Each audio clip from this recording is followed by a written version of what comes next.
ఈరోజు విశ్వ హిందూ పరిషత్ తిరుపతి వారు గో సంరక్షణలో భాగంగా అక్రమంగా రవాణా అవుతున్న పశు సంపదని పట్టుకోవడం జరిగింది.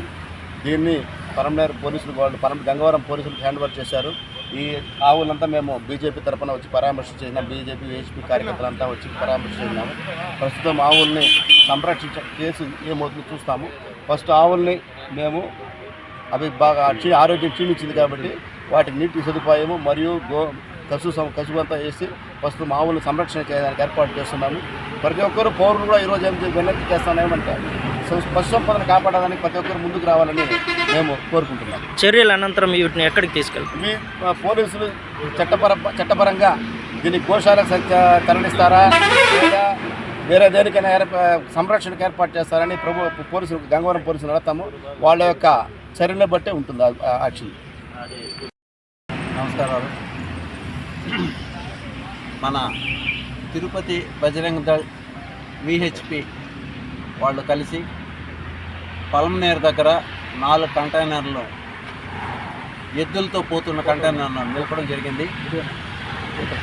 వీళ్ళు ఒక కంటైనర్ దగ్గర నలుగురు నిలబడుకుంటే చుట్టుపక్కల ఉన్న వాళ్ళ మిత్రవర్గము అందరూ 10 మంది 20 మందిగా జమ అవుతున్నారు.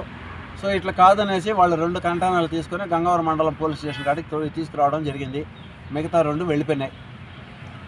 ఈ 2 కూడా రాత్రి 12 గంటల కాడ వాళ్ళు చేసి పట్టుకోవడం జరిగింది. సో వాళ్ళు గంగవరం మండలం తీసుకొచ్చారు. ఒక కంటైనర్ వచ్చి పుంగునూరు పోయిందని చెప్పారు. ఒకటి మాత్రం వచ్చింది. అందులో సుమారుగా 32 ఎద్దులు ఉన్నాయి. వాటిని తీసి క్యాటిల్ ఫారం దగ్గర కట్టేశారు. వాటికి ఎన్ని రోజులు అయిందో మేత పెట్టి నీళ్లు పెట్టి. సో వాటి గురించి కొంత మన మిత్రులందరూ అరేంజ్మెంట్ చేసేందులో ఉన్నారు.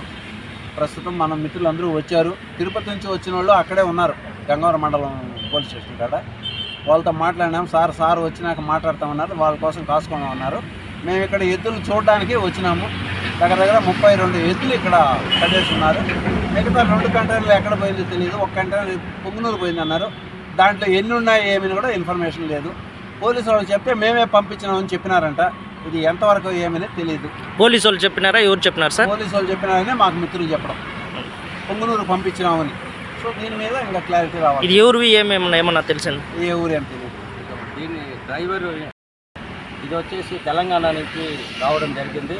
అక్కడక్కడ సంతల్లో దీన్ని కొని అక్కడికి తమిళనాడుకి తోలేంతవరకు మా పని. అక్కడ మళ్ళీ వాళ్ళు దాన్ని ఏం చేస్తారనేది మాకు తెలియదు. మళ్ళా అతన్ని అడిగితే వారానికి ఒక ప్రతి వారము ఇదే లారీలో ప్రతి వారము తోలుతున్నారట. అదే చేతి నుంచి అంటే తెలంగాణ నుంచి తమిళనాడుకి ప్రతి వారము పోతూ ఉంది. దీంతో పాటు ఇంకొక బండి వచ్చింది. ఆ బండి ఎక్కడ పోయిందో నాకు తెలియదు. నన్ను ఇక్కడ పట్టుకున్నారు. ఇంకో బండి వచ్చింది. అది ఎక్కడ పోయిందో మాకు తెలియదని నేను చెప్పారు. ఆ బండిలో ఎన్ని ఆవులు ఉన్నాయి, దూడలు ఉన్నాయనే సంగతి కూడా మాకు తెలియదు. ఎందుకంటే డిఫరెంట్ ప్లేసెస్లో నుంచి దీన్ని మేము తీసుకొని వస్తాం. ఒకసారికి అన్నీ బయలుదేరుతామని చెప్పారు. దీంతో వచ్చి మిగతా బండ్లు ఎక్కడ పోయిందో నాకు తెలియదు. నేను ఇక్కడ ముట్టుకున్నానని చెప్పాడు. ఇప్పటివరకు మాకు ప్రాథమికంగా తెలిసినటువంటి సమాచారం ఇది. దీనిపైన గంగవరం సిఐ గారితో పోలీస్ సిబ్బందితో మాట్లాడితే మిగతా కంటైనర్లు ఎక్కడున్నాయి ఏమైనా సమాచారము మనకు పూర్తిగా కూడా తెలుస్తుంది. ఈ ఇక భారతదేశంలో భూమాత గోమాత పశు సంపదని రక్షించాలని చెప్పి దేశానికి స్వాతంత్రం వచ్చినప్పటి నుంచి కూడా మనం ఎన్నో రకాలైనటువంటి ప్రయత్నాలు చేసినప్పటికీ కూడా దీన్ని ఆపడం ఎవరి తరం కాకుండా పోతూ ఉంది. ఇంకనైనా మన ఈ గో సంపదని ఈ యొక్క పశు సంపదను కాపాడుకోకపోతే రాబోయే కాలంలో ఈ యొక్క రైతుల యొక్క జీవనమే చాలా కష్టమైన పరిస్థితుల్లో అయిపోతుంది. కాబట్టి ప్రతి ఒక్కరు కూడా ఈ గోవును పశు సంరక్షణని ప్రతి ఒక్కరు కూడా సంరక్షించిన అవసరం ఉంది. ఎక్కడికెక్కడ దీన్ని కట్టుదిట్టం చేయకపోతే భారతదేశంలో ఒకప్పుడు గోవులు ఉండాది, ఒకప్పుడు ఆ ఎద్దులు ఉండాది అని చెప్పుకునే పరిస్థితి మనకు రాబోతుంది. కాబట్టి దయచేసి ప్రతి ఒక్క హిందువులు కూడా ప్రతి ఒక్క భారతీయుడు కూడా జరుగుతూ ఉన్నటువంటి ఈ యొక్క ఘోరాన్ని ఆపి ఒక దేశ పౌరుడిగా పశు సంపదని గో సంరక్షణ చేయాలని చెప్పి ప్రతి ఒక్కరిని కూడా కోరుకుంటున్నాం. విశ్వ హిందూ పరిషత్ తరఫున మేమంతా ఇక్కడ రావడం జరిగింది. భారత్ మాతా కి గో మాతా కి గో మాతా కి గో మాతా కి